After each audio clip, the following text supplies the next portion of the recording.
Hello gamers. So earlier today, they dropped the 7.0 special program, and along with a ton of other stuff about Snezhnaya, towards the end, they announced this update to the Temper Thyself event.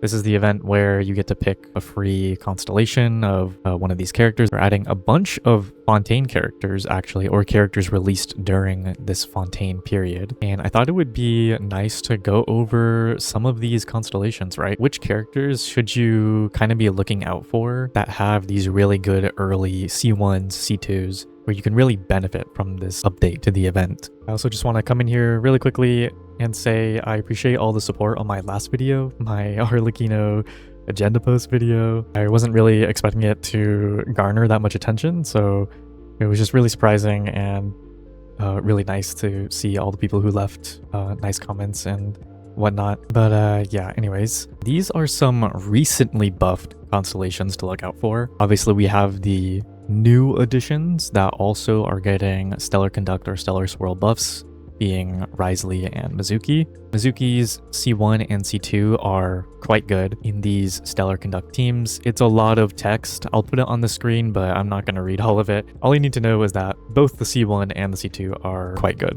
upgrades for Mizuki. I'll also put the Wriothesley ones on the screen.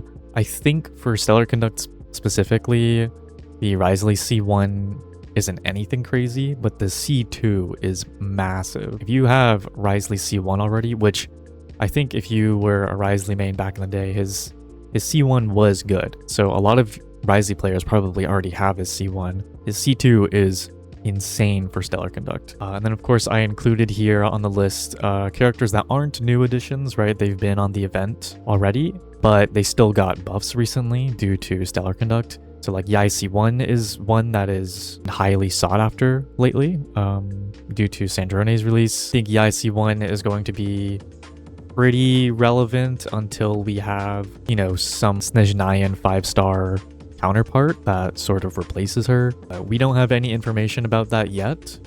So for now, the best Electro Stellar Conduct off-field sub DPS / support is going to be Yai C1. So and then we have Sino. His early cons are also quite good for him in these Stellar Conduct teams. And then we have Chi-Chi. I don't really know why I put C1, but Chi-Chi was a character that did recently get buffs to her constellations. Her C1 is good for energy, but most of her constellations are mainly focused around like personal damage or healing or energy generation. It's really only her C6 that is good for Stellar Conduct teams. It gives like quills essentially to Stellar Conduct teams.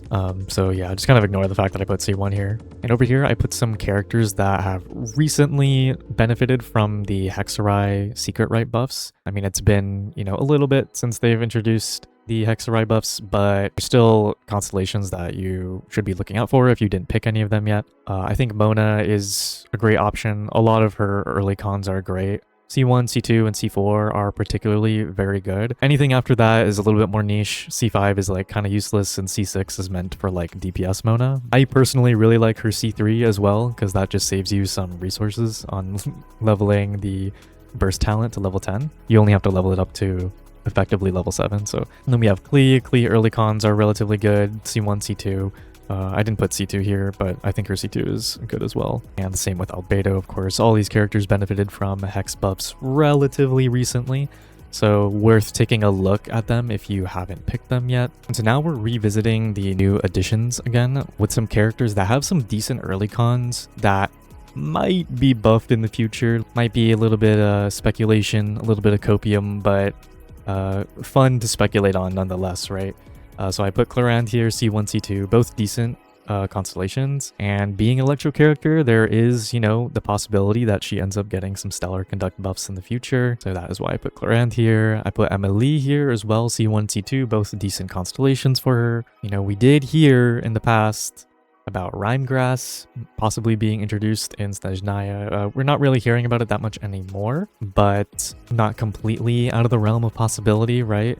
Emily could be a part of that. She could get a slice of those buffs. And then I put Cloud Retainer here as well, C1 and C2. Cloud Retainer C2, very good. C1 is also quite good just for like energy and exploration, and Cloud Retainer really struggles with energy sometimes, so honestly both pretty good constellations. And her being an animal character. Possible that she gets some Stellar Swirl buffs in the future, but again, all just speculation, all just, you know, just for fun, but it's possible, you know, it's not completely out of the realm of possibility, so just thought I would mention that. Now here we have some other early cons that were added to the new update, but I didn't really go over them yet, or I just thought they were like not as good. There's Linny C1, which is usually not as much of an increase as like getting the first great magic, but obviously it's not like it's a Linny banner, it's just like a free con, so basically just free damage. It's not huge increase, but like, you know, it's there and it definitely increases his damage. I feel like Linny is a little bit of an unpopular character as well, but if you are a Linny player, you can get C1 for free, and that's really nice.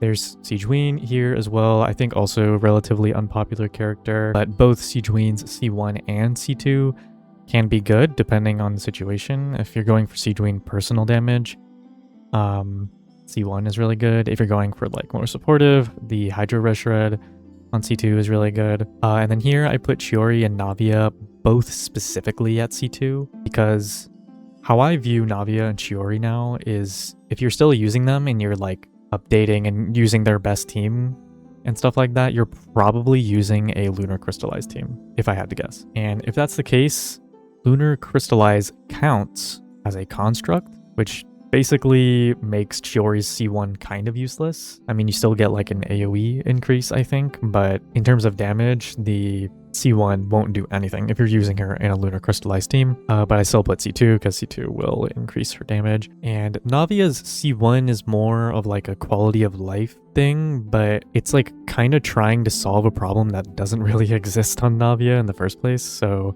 I was like, I don't think Navia's C1 is that good, but her C2 is pretty good. Gives you a bunch of free crit rate. Of course, you, depending on your Navia build that you have already, you might have to build around that new crit rate, and that can be kind of annoying. And the last thing, who are you looking to get? I always love reading the comments and seeing your guys' plans and what you plan to do in the future. Maybe speculation stuff, like maybe you're thinking about getting, like I said earlier, maybe like Cloud Retainer constellations. Like maybe you already have C1 Cloud Retainer and this is a really good time to get C2. And on top of that, you know, speculation in the future about maybe some Stellar Swirl involvement, something like that. I'll tell you what I'm personally planning to do in the very near future. I'm personally planning to pull Odette, who is going to kind of function relatively similar to Columbina, where she's sort of like a half sub DPS, half support. She's going to work on both Stellar Conduct and Stellar Swirl teams. And so I was thinking about pulling Odette, and I actually have C1 Mizuki already. So I'm thinking about getting C2 Mizuki, which is also quite good. And then I'm going to play them in a team together with like the Cryo Traveler. And I think I've seen calcs for Farazan C6 being a good last teammate here, which is fantastic because I have Farazan C6. I've just never been able to use her because I don't have any good Animo characters on my account. So I think this is a fantastic opportunity for me to finally use my Farazan C6. So that's what I'm personally looking to do. Again, let me know what you guys are going to do. Very interested. I'll be reading the comments, of course. So yeah, that's about all I have to say. If there's any like other notable constellations that I missed, go ahead and just like leave it in the comments. I'm only human. I'm not going to remember everything. I'm going to forget some stuff. So, and yeah, if you made it this far in the video, you are a real one. And I will see you guys around. Bye bye.